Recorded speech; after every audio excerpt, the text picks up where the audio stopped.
Hello, everybody. Welcome to another episode of Beyond Talking Points with Matt and Matt.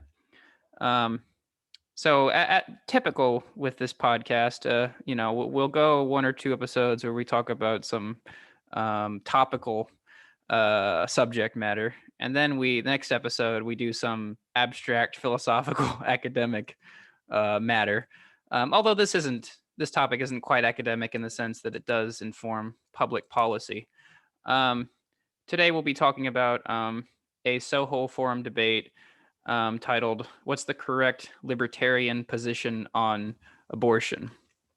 Um, the motion they were debating was, while a pregnant woman should be legally required to help the fetus survive outside of her body whenever that is possible, she should retain the legal right to evict the fetus at any time during her pregnancy. So the two people of the debate were Walter Block and Kerry Baldwin. Walter Block was in favor of the motion. Kerry Baldwin was opposed to the motion. And I wanted to talk about this. It was like about a year ago that my co-host actually brought this topic up to me, or brought this debate up in conversation, and I just promptly forgot about it. And then it came into my head again recently, and I was like, I should watch that, and I did, and it was really, I found it incredibly fascinating because they were talking about, but both speakers just had or have worldviews that are so different from mine that their conceptualization on the issue of abortion was they just conceptualized it in a way that's very different from my position. Um, Even though I think it can be said that my position on the issue is not far off from Walter Block's. It's much farther off from Kerry Baldwin's. So basically, both of them agree that abortion is murder, or abortion is killing a human being, a human life. But what they disagree on, I guess, is the legality of the abortion itself. Walter Block believes that a woman should have the legal right in the first two trimesters. He's not saying it's okay that the fetus it dies in the process, but he makes the claim that the woman has the property rights on her own body, and that the fetus constitutes a trespasser in a sense. Kerry Baldwin, she is a much more she has a much more traditional, I guess you could say, conservative opinion on the matter. Actually, I'm not sure I can do her position justice. You watched it closer. You watched it today, and I watched it several days ago. Could you do her? Could you give a little bit more on her opinion, so I don't put words in her mouth? Yeah.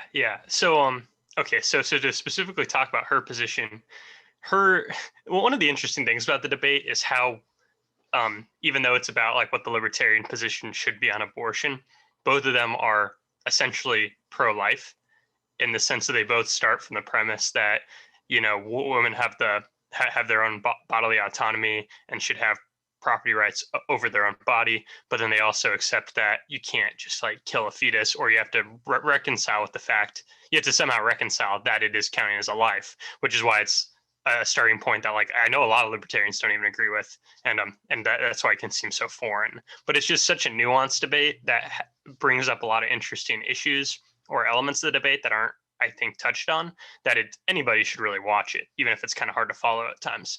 So Kerry Baldwin has like this really nuanced point. So you have to have it in context of Walter Block. Walter Block essentially saying that the fetus is a trespasser. So even if the fetus ends up dying, you're evicting it, you're not killing it. A lot of abortion procedures do kill the fetus, and that's bad. A lot of times they evict it, then kill it. But Walter Block's saying since he's essentially making the argument of libertarians are in favor of positive rights, and because they're not in favor of positive rights, you can't really say that she has to carry it. You can say she can evict it. It's not directly her fault that the fetus then dies, unless you're actually like scrambling its brains and stuff like that. So Kerry Baldwin's making this other point where she's kind of saying you don't want to just evict it, because you have to carry it to a moment where it's viable. So she's more making this nuanced point that although it's not exactly a trespasser, it's more of like an innocent bystander, and as a result, you shouldn't evict it and then let it die. You have to at least take the due diligence to carry it to a point, and then you can evict it the second it can live without you carrying it. Which is technology. As technology improves, that date gets sooner and sooner, because premature babies of like that are much younger are living more often now, and that's improving year over year. And I think, well, she makes another few nuanced points, I guess, in her thinking, but in the conclusion, that's where she ends up, and that's where she departs from Walter Block. So yeah, she also takes that conclusion in different ways, like based on once they talk about examples like rape, where she brings up restitution in interesting ways. But I don't think that's something you need to, I guess, grasp. It's more of just, you can't just evict. You have to at least carry it to viability, then you can evict. So I want you to jump in, and I want to hear some of your thoughts about I guess, so you're coming in completely from the outside, but you end up texting me about it a little bit, and how you just opened up the show, and you're kind of saying you do kind of fall in line with Walter Block. So I do want to hear more of how you get to his thinking, because I know you don't accept all of his premises by any means. So I kind of want to see how you get there. Yeah. So I guess I would almost say I have Walter Block's position with certain caveats, or at the very least, my use of language, or the terms I use are very different from the terms that Walter Block is using. But like in terms of I guess legality, we're basically, or we're very close. Our positions are very close.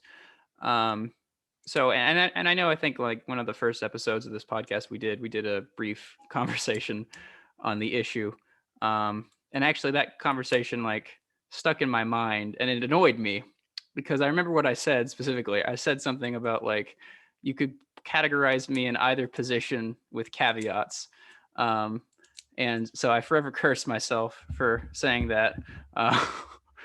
It seems kind of like a dodge of a question, in a way. But anyway, so that's beside the point. So I come from a family. My background, I guess, is from a family that is, I guess you could say, moderately pro-choice. There's some disagreement here and there among my family members, but it's good. That's kind of where I first heard this issue, and that's the perspective I first heard it talked about. I have since come to be a bit more. My opinion on the issue, I guess, has become more nuanced, and I think it's much more black and white than how it's sometimes portrayed. In the sense that, like, I think I think you can say that it is a life, that the fetus is a human life at some level, but that doesn't get me to the place where I say, okay, we can't have abortion. You have to carry it to term, or you have to carry it to its point of viability, or you have to carry it to term. You have to carry it until it starts, until you're able to give birth. And I guess I don't get there in the sense that, and this could easily be misconstrued. This is a slightly radical claim, but I'm going to say it anyway because this is my thought process on the matter. I'm not sure that life is always sacred or always worth preserving. So, given that, and given a lot of Walter Block's points about, not as, I mean, I don't know how I would. If I'd exactly talk about bodily autonomy, well, I guess I kind of would in a sense, because I think there is a difference between like a 2-month-old fetus and a 32-year-old woman. I mean, there's no, you know, not even pro-lifers would disagree with that. Um, and so the question, I guess, then is like, well, um, you got to balance. Like, you got to think about this. You got to think about which being or which person has, I guess, more authority in the matter, or not authority, but which person has the say in the matter. Um, I mean, at some level, you could almost say that like, and I'm just thinking out loud here, but like it is a life. Um, I guess it maybe depends on like how we're defining person, though, at some level, um, because fetuses, as far as we know at least, are not really conscious in the way that you and I are conscious. Um, and I don't think they experience. They don't obviously don't experience the world or their being or their experience is extremely limited in that sense. Um, what I'm trying to get at, I guess, is my position, to lay it out as clearly as possible, is I think that that an abortion should be legal, but the longer the pregnancy goes on, there need to be more and more restrictions. I don't know if I'd go so far as to say it should ever necessarily be illegal, but I do think I do think that late term abortion should be. I mean, and they are pretty much like most abortions are not late term. By the way, like I'd have to pull up the stat I found on the CDC, but most abortions are not late term abortions. But obviously, I'm not incredibly comfortable with late term abortions. In certain scenarios, I think they're justified. But when it comes to the point, or when the fetus has gotten to a point where it's viable outside the womb, then I'm willing to say that there's more case to be made to save the fetus, unless it's like, I don't know, if the mother, if she dies giving birth, then I'm willing to say, okay, we can do the procedure. And then I guess another thing to say, and then I'll let you jump in here. I'm kind of just throwing a lot at you. I can understand Walter Block's point in the sense about not using abortion or not doing abortion when technology reaches a point where you don't need it. A point where like you can take any fetus at any stage of development out of the woman's body, and it will survive via whatever technology you have. At that point, then you can make a strong case that you shouldn't have abortion at that point. But we don't have that technology yet. And I'm not comfortable with the position of the woman has to carry it to viability. I'll let you jump in here. I'm not sure that quite answered your question, but I was trying to be as thorough as possible. That was a good rundown of your position, and then like I guess how it relates a little bit with some of the people who talked in the debate. So one of the things that I think is I think the whole conversation about abortion in the United States, including this conversation that we watched, the Soho Forum debate, it just is an interesting way of just looking at the way people come to conclusions and the reasoning and the logic there.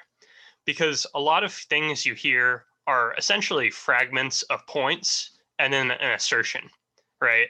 So you were getting at something that like somebody like Dave Rubin would say, which I bring him up because I know you hate him, so it's funnier. That's the inside joke for anybody who doesn't get it. But Dave Rubin would just kind of make the nuanced point of like, yeah, I'm uncomfortable with forcing a woman to hold on to it, but I also recognize at some point that that fetus is a little person that hasn't been born yet. It's just an early stage of human development that's just still inside the womb. And by recognizing that, he's like in this uncomfortable situation. Well, Ben Shapiro comes to the conclusion about that, and then he says, so you can't kill it, and not carrying the baby ends up leading to its death, therefore you're killing it. And then you also have the kind of reasoning from like the Ben Shapiro types, like the traditional pro-life side, where there's a couple other parts of it I kind of want to dig into a little bit. But the other thing is you kind of mentioned how a fetus isn't conscious. But a lot of those arguments about like the consciousness of a fetus kind of bug me because I feel like you can say the same thing about like a 4-month-old and it's not dishonest.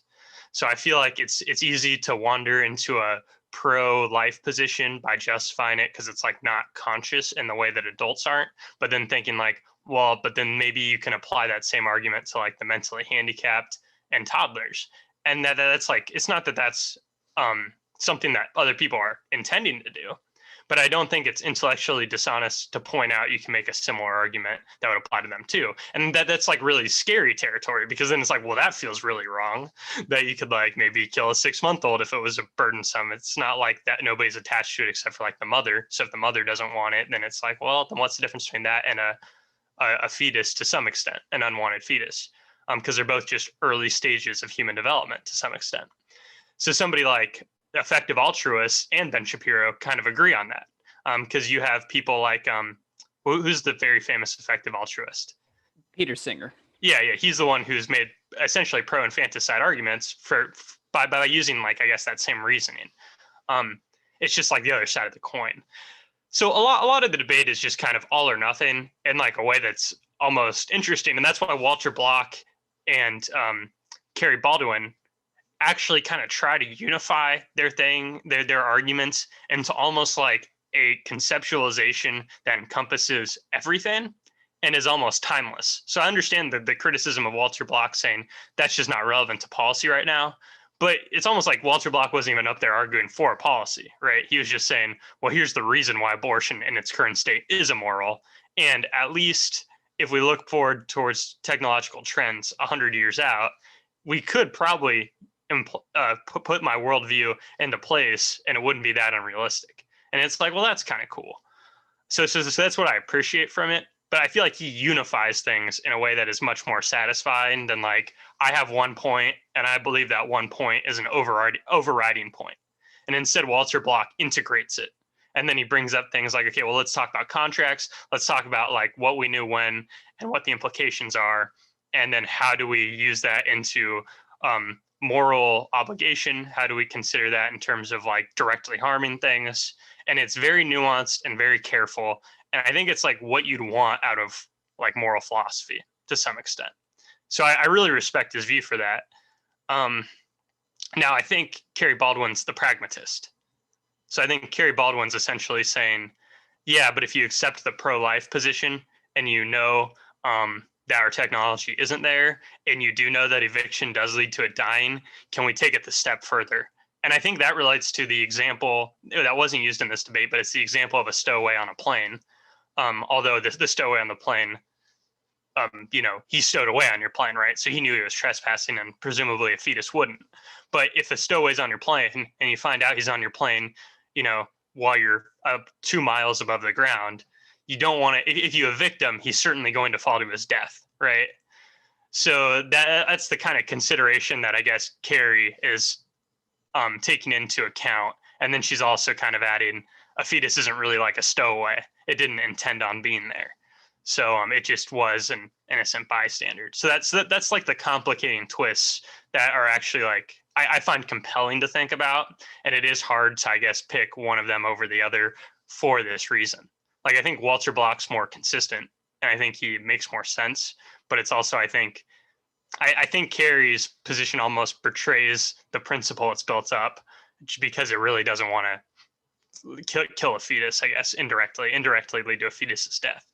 So, yeah. So that's some of my thoughts and some reaction to, I guess, your thoughts a little bit.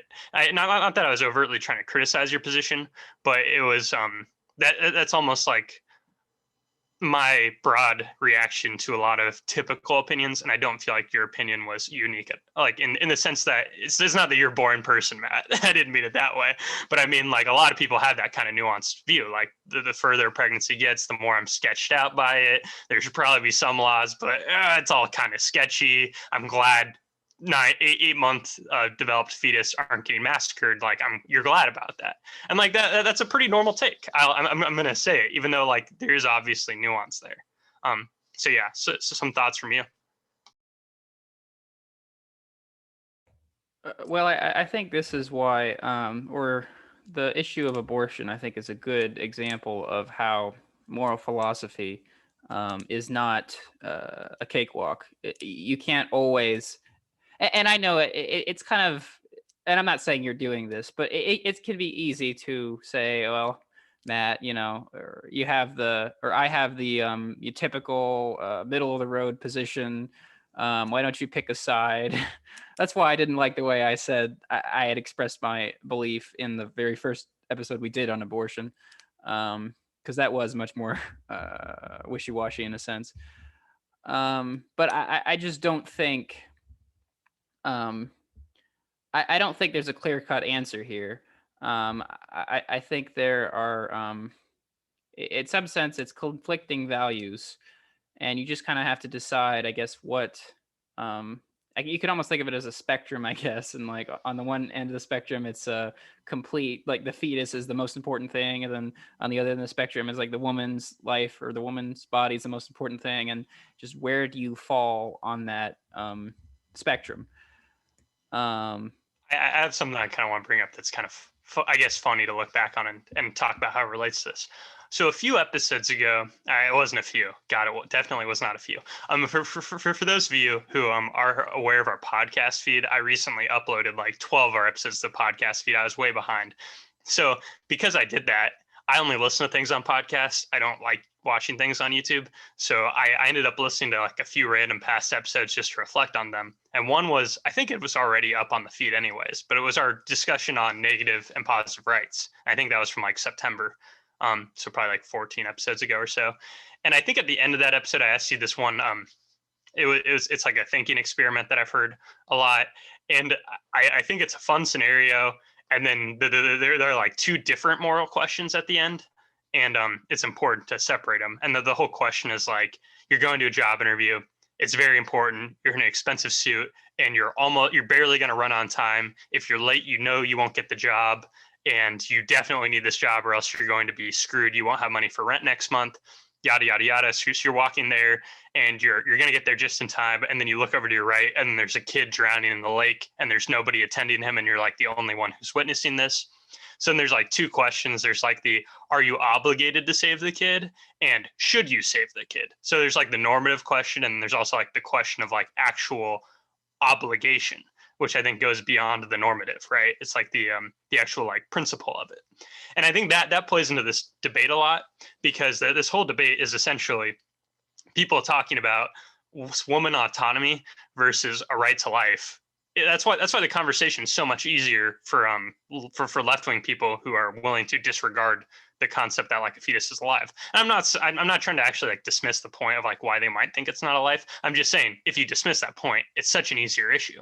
And that's why it's really dishonest when the left implies that the right wing doesn't actually believe it's a life and they just want to control women. It's like, no, this is actually like a really tough question for anybody who's like small government oriented because it's these two very conflicting things.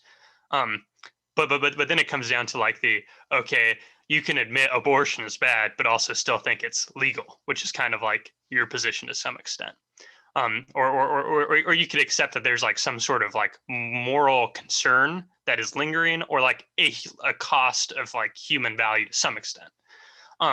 So there are nuances to be had there, and then it really is down to sussing out, okay, what ideally would happen in this situation, but also like what is the like moral obligation, and then you can take that the third level of, okay, but given our current world right now, how can people play it out? And that's the part that isn't even touched by this debate. So those are like the heavy, I guess, questions.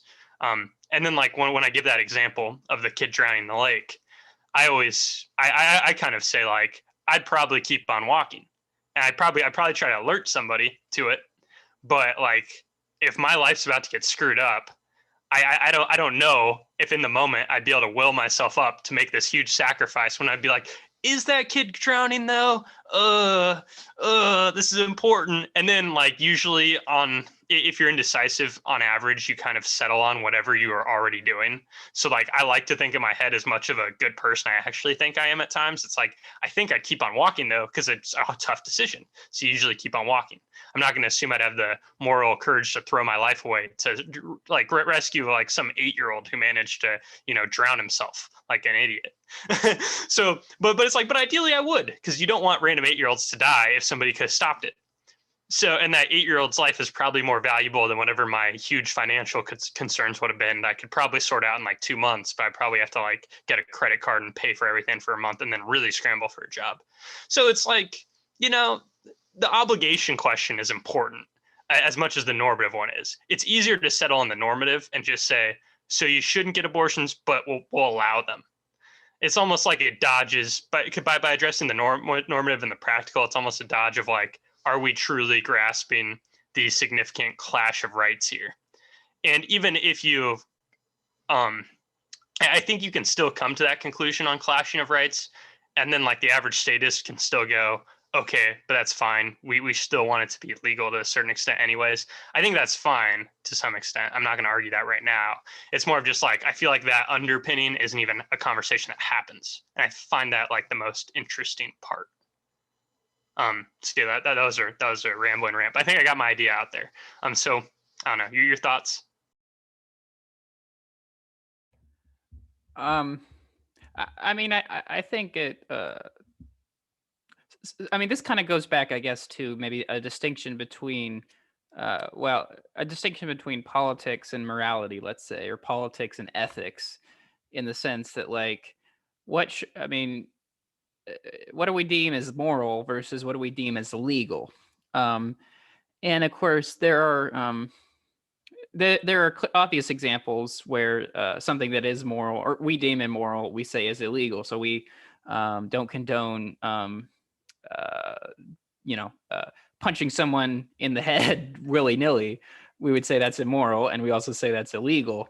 But there might be cases where someone would say something's immoral, but it's not necessarily illegal. Well, some people, if you're like a a fundamentalist Christian, you might say it's immoral to drink alcohol. But well, we no longer have alcohol is no longer illegal. It once was. So, I mean, I'm willing to say that in a perfect world, abortion would never be necessary.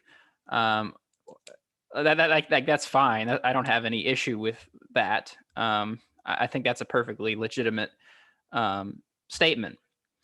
But because I mean, we don't live. I mean, in case anyone listening to this podcast didn't know, we don't live in a perfect world. And if you thought we did, then good. I don't know. Congratulations, I guess. But we don't live in a perfect world, and so I think it goes back to what I was saying earlier about it's not always about like right versus wrong in human action. It would be nice if everything was just that simple. It's like, okay, you never do anything wrong and you only do things that are right. But I mean, that's just not how it's not really possible to not ever do wrong or evil. It's like a lot of people I would talk to would make the argument that there's no ethical consumption under capitalism, let's say. And I just bring that up to say that there's no question whether you think it's state capitalism or real free market capitalism or however you want to define this. There's no question that this iPhone right here, there were probably some shady business practices that went into making this iPhone. It's like, but I have an iPhone. I like having an iPhone. I want an iPhone because it makes my life easier. Or the example I've given in the past is I pay taxes. I don't not pay my taxes, but my taxes might go to the war machine. They might go to bombing Middle Eastern countries. That's immoral. But I don't think that I'm not really willing to not pay my taxes for that reason. So I think it's like, this is almost, I guess, this is almost really where philosophy breaks down, or where like a philosophical system breaks down. You can't really fit the world into a neat philosophical system, and you can't answer all the questions you would ever want to answer, or you can't even, not even in terms of like morality and ethics. Um, so I just think that the abortion, the procedure, um, an abortion procedure is, and this is another example. This is me again saying a very common position, but I think it's true, so that's why I'm saying it. It's a necessary evil.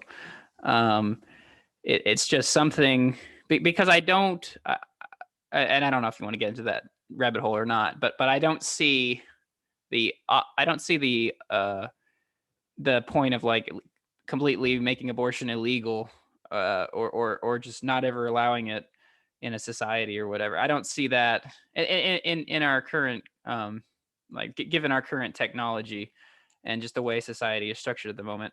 I don't see that as being any morally superior in any way. In fact, I think it would be far worse. Be a far worse society to live in. Um, so that's really, at some that's at the basic, at the most basic level, that's kind of where I fall on the matter. I'll let you respond, and then I also wanted to tie back into, you mentioned consciousness earlier. I wanted to talk a little bit about that, but I'll let you respond to my other points first. Okay.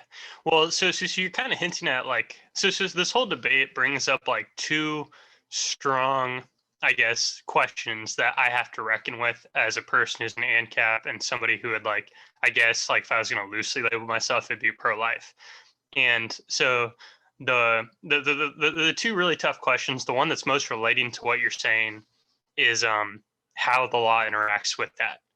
So normally, I like to think that things can be solved in private courts to some extent. So usually, if somebody, I mean, imagine if I did something really bad on my job. Well, we have a contract and we go to some arbitrator, and we actually wouldn't involve any type of public court because that's how you just sell contracts. So in general, I'm in favor of a legal system that would move more towards that.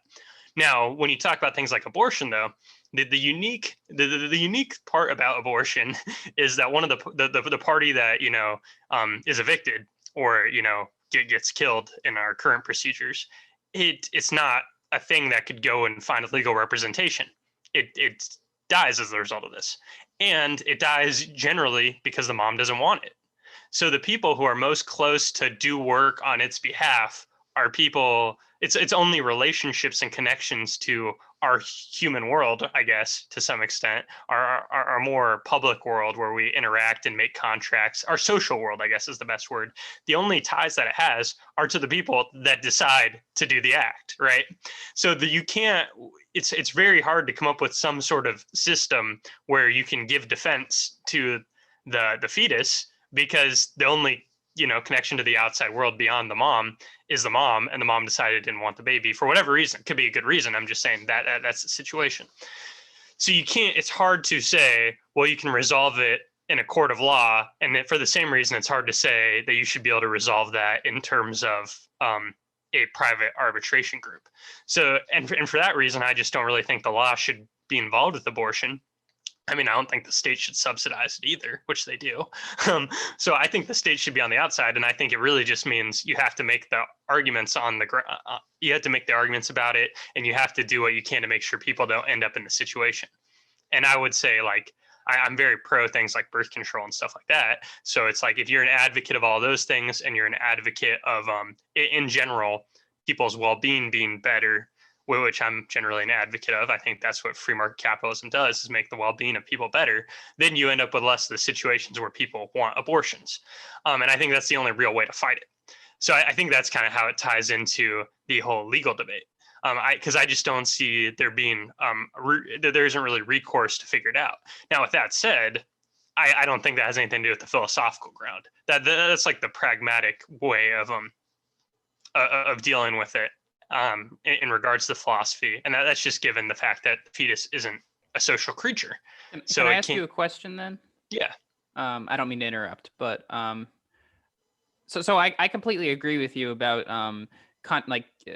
contraception, education, family planning, all that good stuff. Like if you educate people about sex, about safe sex, using protection, the birth control pill, condoms, all this stuff. Um, and you can like the studies are in.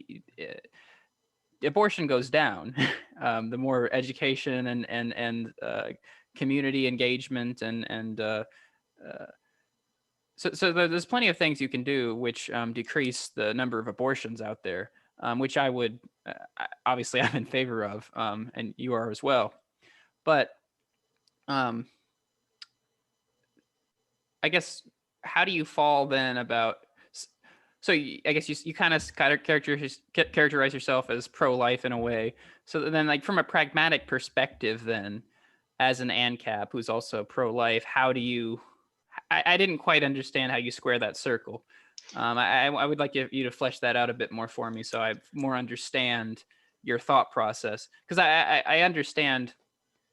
I guess what I'm trying to get at is I don't see those things, even though they decrease abortion. I don't see things like family planning and sex education. They, even though they decrease abortion, I don't see them completely getting rid of abortion. I don't see abortion going away anytime soon, really. So the question is like, what do you do then in what do you do with the procedure? Do you allow the procedure? Do you not allow the procedure? Do you just have a firm cutoff date? You can't have an abortion after this many months. What Well, okay, what is your pragmatic prescription on that subject? So, I mean, I guess I actually think that question is a quantitative question that I can't answer, which is a fun way of putting it. So really the question is, Matt, you're pro-life, but you hate using government institutions. So how do you deal with that? And I don't trust the government to fairly adjudicate any restrictions because I don't trust the government to fairly adjudicate anything, right? That's why I don't trust our legal system at all. So, like on a big picture, I'm not for the laws in the sense I'm not for any government laws because I think other people should be enforcing laws, right? So I think other parties should be stepping in all the time. Now, if we live in a world where there are people who are incrementalists and there are incrementalists that are willing to work in the system, if I had to put myself in the shoes of an incrementalist with my values, I would probably be in favor of things that are seen as traditionally pro-life because there might be a quantitative argument for it, reducing abortion if you reduce access or you don't license these things that like if you don't license certain buildings to exist. But I'm not an incrementalist, right? So I don't evaluate the quantitative questions of, I guess, which one would be better or worse in our real world right now, because right now I have no power. So it doesn't really matter what I think on that issue. So I haven't thought about that quantitative question a lot. You'd probably have to look at a lot of statistics, right? I would think the best way to reduce abortions is what some private conservative groups do, and they like moms with like that are really poor and are single moms usually will reach out to them and they'll pretty much be like, I have no money and I might get an abortion, I don't know. And then they'll provide them with a lot of information on how to get back on their feet and things they could give to them if they don't want to get abortions. There's like selected targeting, things like that. So there are plenty of private ways to combat abortion without using the law. And that's like the only thing that I've really paid any attention to. I don't know what the legal answer is. I don't think any of the legal answers are moral just because I don't think the state can adjudicate them morally. But that doesn't make abortion remotely moral at all, you know? So yeah, I agree that's a tricky question. I just think it ends up being like a weirdly data-based answer. If I was going to be a pragmatist, right? Because it'd be whatever answer minimizes abortion, right? But wouldn't that require then state intervention? No. So if there was no state at all, right? Well, if I said there's no state at all, then it's not a pragmatist view because we have a state. You know what I mean? You're asking me my pragmatist view, so you're kind of asking for what should the state's role be, and it kind of seeds that there should be a state. I guess what I meant by pragmatic view then is the current situation we live in, which has a federal in which a federal government like what would you like how like I do you support or like how would I put it? I mean, we currently have, as you know, a federal government, which you hate. That's all right. I understand. I hate it in many ways as well.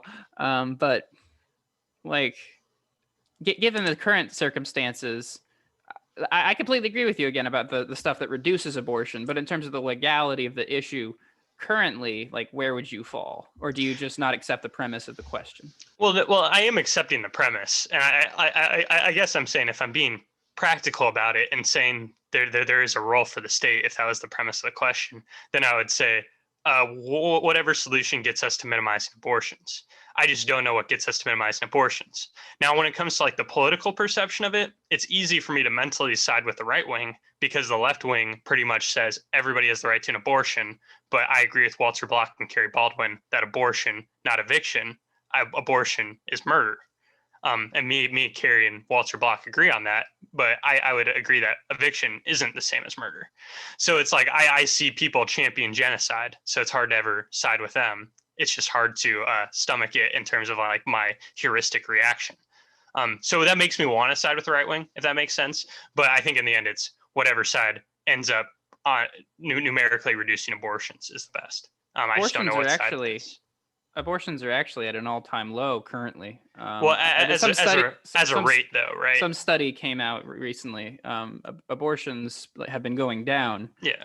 In the last few years. Mhm. So actually, I would make the argument. Unfortunately, I don't have the statistic to back me up off the top of my head, so I don't expect you to just blindly agree with me. But I would actually make the argument that what decreases abortion is not it is the legality of the procedure itself. I would well, you know what I would chalk up? I would chalk up most of the reduction in abortions to people getting. It was like a change in cultural ethos around teen sex. And there's actually a lot about this when it comes to a lot of the scandals. Like, do you remember when Christina Hoff Sommers was like a huge culture war figure like 4 years ago? So around that span of time, a lot of books came out that were kind of all about how young college students would admittedly talk about sex as if it was something that is like potentially very dangerous. So there was kind of a change in the conventional wisdom that like sex is a lot more dangerous than people thought of it 30 years ago. And I think that leads to a lot less younger people participating in it. And I think a lot of people will attribute some of these things to education or increased expansion of, I guess, abortion access. But it seems like there's been a cultural shift of saying abortion's okay, but also people are like deeply afraid of sex in a way that is not understood, because now you can hear about young people going on Tinder, and Tinder's allegedly like a hookup app and all this stuff, and it's like, oh yeah, these people have all this easy access to sex, and it's actually like there's some wild stuff that's happening in terms of like people our age and meeting other people in terms of like Pareto distributions, where some people get all the interaction and some people get none. And in the end, I think that's led to a lot less sex between young irresponsible people. And even people who are young and having sex while they're just dating as opposed to getting married, they're still doing it like not drunk, because now people are afraid to have sex drunk because they think they might get accused of rape, and so forth and so forth. So like I think people are putting themselves unintentionally, or I mean, I don't know if it's like the end goal was this, but people have put themselves in a mindset that's made them less susceptible to a lot of unwanted pregnancies. So I think it's just more of like a weird trends have impacted that in a way. That's why, like, I think on the cultural front, the anti-abortion people are losing. But because I don't think they've won the moral argument, I think pop culture has won the moral argument by being the conventional wisdom, and it's the default setting as being okay with abortion. But I don't think that's reflected in the numbers because of other trends, right? That's the argument I'd make. So I wanted to go back. This is changing the subject a bit. I wanted to go back to the question of consciousness. Now, that's not an easy. Like, is a fetus conscious? Now, that's not an easy question to answer, because we don't even understand consciousness at some level. I mean, we can like you can kind of, I guess, people think they understand it on the level of like basic human interactions. Like, I assume you're conscious, you assume I'm conscious, I assume my mom's conscious, you assume your mom's conscious, et cetera, et cetera. But I do have an issue, or I disagree. I do not think an abortion at 2 months is the same thing as killing a 6-year-old or killing a 3-year-old. I think you can make a good argument. I mean, we don't even have to use the term consciousness if you don't want to, but I think you can make a really good argument that in terms of like that a 6-month-old or a 3-year-old is far more aware and alive, and it exists at a level that a 2-month-old fetus does not. So and that's me saying, like, yeah, it's still a 2-month-old fetus is still a life, but it's not a life in the same way that a 6-month-old or a 3-year-old or a 32-year-old are a life. So that would be how I square that circle. We can say it's a life all day, and that's fine, and I would agree with you. But I'm not sure I don't think that's really what's at issue when the fetus is not viable outside the womb. So I guess like to expand on that a little bit. Imagine so one thing that Walter Block, like something he brings up, I guess, is like some story. I don't know how accurate it is or how, I don't know the details of the story, but according to Walter Block anyway, there was some guy whose wife was is it brain dead or comatose or something. She was going to be pretty much, as far as the doctors could tell, unconscious indefinitely. She was just in a hospital bed.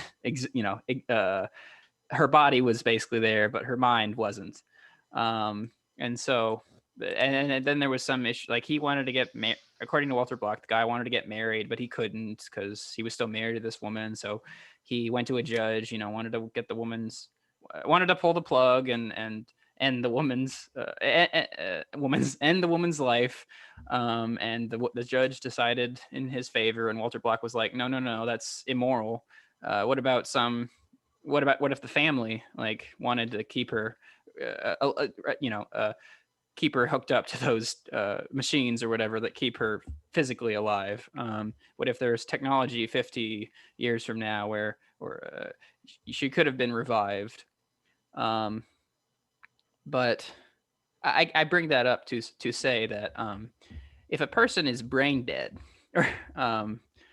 I think their level of, like, I am not opposed to pulling the plug, because it's not.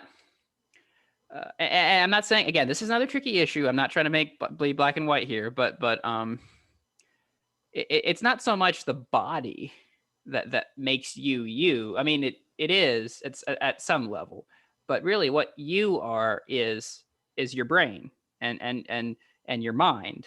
That's what you are. But if you're brain dead, you're at some level, you don't even exist anymore.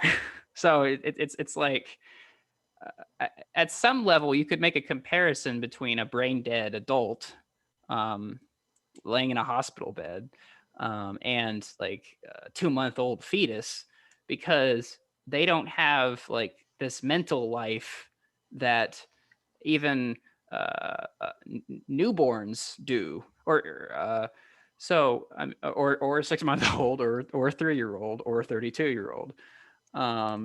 So I think it really depends on, I think my definition of personhood at some level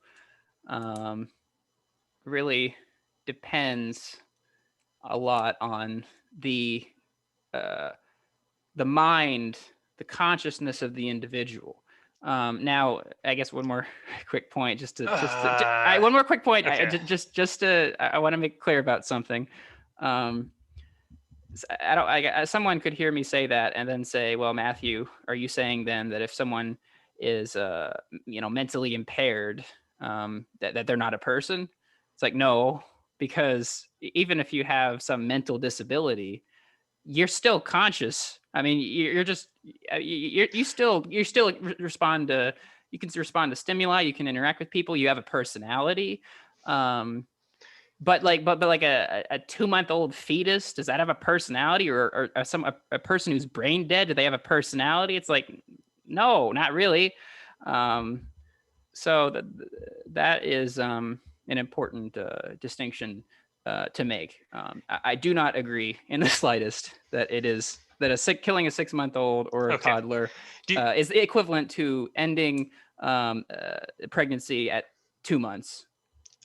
So I'm going to jump in with, because I was kind of with you until you wrapped up part of it. But I kind of do want to wrap up to get to the thing that I mentioned earlier.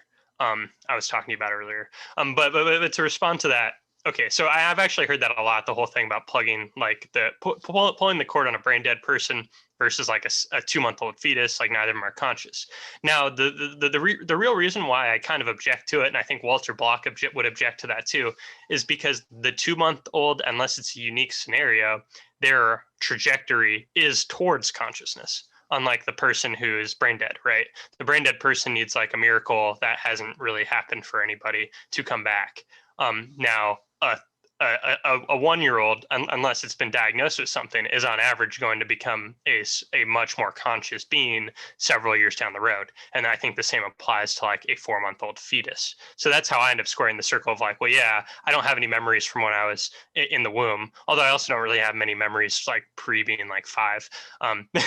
So, but aside from that whole point, and that's why I think I get kind of scared when certain people make the arguments. But aside from that whole point, it's just like, it doesn't matter because my trajectory was towards, advancing.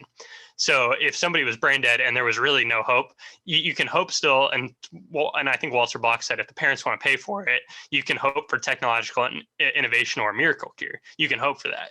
And there's nothing too wrong with that. But I would say even in the 2-month-old fetus stance, you don't need the miracle because on average, or it's not even about it being on average, it's just the normal trajectory is it's going to become more developed. And it's going to be more conscious. It's not going to stay a 2-month-old fetus forever. It's going to grow and it's going to expand on its being, its things. So that is, I guess, the argument for the fertilized egg being the start of life as opposed to just a sperm, right?